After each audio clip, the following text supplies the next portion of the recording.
आए, बहुत ही अच्छा लगा।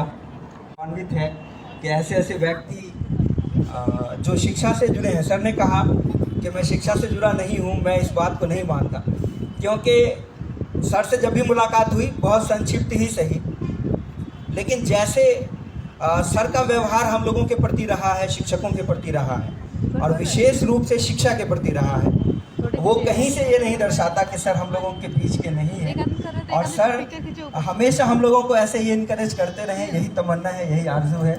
Thank you sir. हमारी प्राचार्या कुमारी अर्चना जी, हमारे सारे सहयोगीगण और हमारे सभी प्यारे प्यारे छात्र छात्राएं जो भी अंधकार में डूबी हुई थी, जब उजाले की एक किरण दुनिया देख नहीं पा रही थी, हम शिक्षा में सूरज बनकर दमक रहे थे। हमारे यहाँ नालंदा यूनिवर्सिटी, हमारे यहाँ उनसे पहले भी बहुत सारी ऐसी चीज़ें हुई हैं, लेकिन विशेष रूप से मैं नालंदा का जिक्र करना चाहूँगा। मैं जब भी वहाँ जाता हूँ तो एक अलग ही दुनिया में अपने आप को पाता हूँ। वो ऐसी जगह थी जहाँ दसियों हज़ार स्टूडेंट्स और दुनिया के ऐसे ऐसे शिक्षक, आर्यभट्ट जैसे शिक्षक। सोचिए कि ये जो गणित है, इसकी जो शून्य की अवधारणा है, ये उसी नालंदा विश्वविद्यालय से निकली और उसी के एक आचार्य ने दी। आज गणित से अगर शून्य को हटा दें तो क्या बचता है? खगोलीय विज्ञान या चिकित्सा विज्ञान की बात हो, वो सारी चीज़ें एक ऐसी यूनिवर्सिटी ने दी जब पूरी दुनिया अंधकार में डूबी हुई थी। पूरी दुनिया के लोग हमारे यहाँ आते थे एजुकेशन के लिए, पूरी दुनिया के लोग हमारे यहाँ आते थे इस पद्धति को देखने के लिए, धर्म सीखने के लिए, फिलॉसफी को जानने के लिए, विज्ञान सीखने के लिए। आज जो कंप्यूटर है, हम सब जानते हैं कि वो भी 0 और 1 पर ही काम करता है। अगर वो 0 नहीं होता तो शायद आज कंप्यूटर भी नहीं होता। लेकिन उसके बाद आखिर क्या हुआ? ऐसा क्या हुआ जो हम बिल्कुल ही अपने ही उन इतिहासों को भूल गए? ये नई एजुकेशन पॉलिसी इससे पहले जब 1986 में आई थी, उससे पहले 1968 में आई थी। 3 education policy, major education policy. ऐसे तो बहुत सारी रिपोर्टें आज़ादी से पहले और आज़ादी के बाद भी आई हैं। आज अगर हम इस बात पर चर्चा कर रहे हैं तो सिर्फ इसलिए चर्चा नहीं कर रहे कि चर्चा करनी है, बल्कि इसलिए चर्चा कर रहे हैं कि ये बहुत ही आवश्यक है। आने वाला वक्त हमें डरा भी रहा है, समझा भी रहा है। टेक्नोलॉजी इतनी तेज़ी से बदल रही है, हमारी ज़रूरतें इतनी तेज़ी से बदल रही हैं कि हमें भी अपने इन पुराने एजुकेशन सिस्टम से कहीं ना कहीं अपने आप को जोड़कर आगे बढ़ना पड़ेगा। छोड़कर नहीं बढ़ना है, क्योंकि छोड़ने का नुकसान हम लोगों ने देख लिया।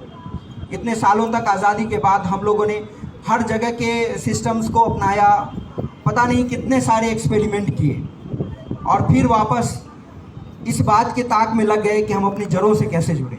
तो जड़ों को छोड़ना नहीं है, लेकिन ऐसा भी नहीं है कि बाहर से आने वाली उन ताज़ी हवाओं को, जैसा गांधी जी ने कहा था कि एजुकेशन से मेरा ये कतई तात्पर्य नहीं है कि हम एक घर में बंद रहेंगे, बल्कि हम अपने दरवाजे और अपनी खिड़कियाँ खुली रखेंगे ताकि इस तरह की हवाएं आती रहें जिनसे हमारा घर जो है वो हमेशा खुशबू से महकता रहे। तो एजुकेशन जो बाहर में है, हमारी जो शिक्षा व्यवस्था है, उससे जोड़ते हुए हम इन सारी चीज़ों को कंक्लूड करेंगे।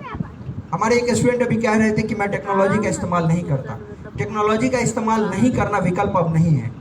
अब वो, अगर आप एक सामान्य नागरिक होते तो ये आपके पास एक विकल्प होता, लेकिन हम सब यहाँ बैठे हैं शिक्षक, शिक्षा व्यवस्था के लिए। हम शिक्षक तैयार करते हैं, फिर वो शिक्षक जाकर भविष्य के नागरिक तैयार करते हैं। तो मैं कतई ऐसा नहीं कहूँगा कि आप ऐसे शिक्षक बने जिनको टेक्नोलॉजी का इस्तेमाल करना नहीं आता, क्योंकि आज जब 5G का ज़माना है, आज इंटरनेट ऑफ थिंग्स के ज़माने हैं। इंटरनेट ऑफ थिंग्स का मतलब है कि आज बहुत सारे ऐसे घर हैं जिनके अंदर बल्ब भी मोबाइल से ऑन और ऑफ़ किए जाते हैं, पंखे भी ऑन और ऑफ़ किए जाते हैं और बहुत सारे गैजेट जुड़े हुए हैं। वर्चुअल रियलिटी का ज़माना है, आर्टिफिशियल इंटेलिजेंस का ज़माना है। तो इसमें ऐसा ना हो कि हम पीछे रह जाएं, इसमें भी बढ़ चढ़ कर हिस्सा लेना है और उसके लिए एज ए टीचर हमें तैयार होना है। शिक्षक शिक्षा संस्थान क्या कर पाएंगे? शिक्षक शिक्षा संस्थानों का एक ही काम है, वो है शिक्षक को तैयार करना, और शिक्षक का एक काम है, वो है भावी नागरिक को तैयार करना। और यही नागरिक किसी देश को गढ़ते हैं, चाहे वो कोठारी कमीशन कह रहा हो कि हमारे देश का भविष्य हमारी कक्षाओं में पलता है, या NEP 2020 कह रही हो कि हमारा भविष्य हमारी कक्षाओं के अंदर गढ़ा जा रहा है, लेकिन किनके द्वारा गढ़ा जा रहा है? कौन है? ये शिक्षक हैं। अगर इन शिक्षकों के अंदर कुछ कमी रह जाएगी, आज के दौर में जब एनईपी कह रही है कि हम प्री प्राइमरी एजुकेशन को शामिल करेंगे, तो क्या हमारे शिक्षक इस लायक हैं कि वो प्री प्राइमरी के बच्चों को पढ़ा सकें? सर चहक मॉड्यूल की बात कर रहे थे। हमारे आंगनवाड़ी सेंटर्स उन बच्चों को तैयार करने में बहुत ज़्यादा कारगर साबित नहीं हुए। उनके साथ बहुत सारी मजबूरियां हैं, रहेंगी, लेकिन क्या हम तैयार हैं? हम आंगनवाड़ी सेंटरों से ज़्यादा बेहतर काम कर पाएंगे? क्या हमारे स्कूल इसके लिए तैयार हैं कि वो प्री प्राइमरी एजुकेशन को संवार सकें? ऐसे बच्चे जो 3 साल से लेकर 6 साल के हैं, 3 साल से लेकर 8 साल के, जो फाउंडेशनल स्टेज की बात कह रही है एनईपी 2020, कि इन 5 सालों तक हम बच्चों को टेक्स्ट बुक देंगे ही नहीं, अलग अलग विधियों से पढ़ाएंगे। तो क्या सचमुच में हम तैयार हैं? अगर तैयार नहीं है तो क्या ये चुनौती नहीं है? सबसे बड़ी चुनौती इसके लिए अपने आप को तैयार करना है। दूसरा, टेक्नोलॉजी भी है। अपने आप को इन बदलते हुए ज़माने के लिए तैयार करना, ये एक बहुत बड़ी बात है। ज़्यादातर हम लोग इस मामले में पीछे रह जाते हैं। हमारे क्लासरूम सर बहुत अच्छे से जान रहे होंगे, और हम सब लोगों ने जो सरकारी विद्यालय से पढ़े हैं, जो कभी भी सरकारी विद्यालय में गए हैं, या बहुत सारे ऐसे प्राइवेट स्कूल जिनके अंदर टेक्नोलॉजी के मामले में सिर्फ खानापूर्ति होती है, जहाँ बेंच और डेस्क का अभाव है, भवनों का अभाव है, यहाँ तक कि एक अच्छे टॉयलेट और पीने के पानी का भी अभाव है, वहाँ अगर हम टेक्नोलॉजी के लिए खुद को तैयार करने की बात कह रहे हैं तो ये भी एक बहुत बड़ी चुनौती है। लेकिन अगर नहीं करेंगे तो बहुत पीछे रह जाएंगे, क्योंकि अब वक्त नहीं है कि हम पीछे रह पाएँ।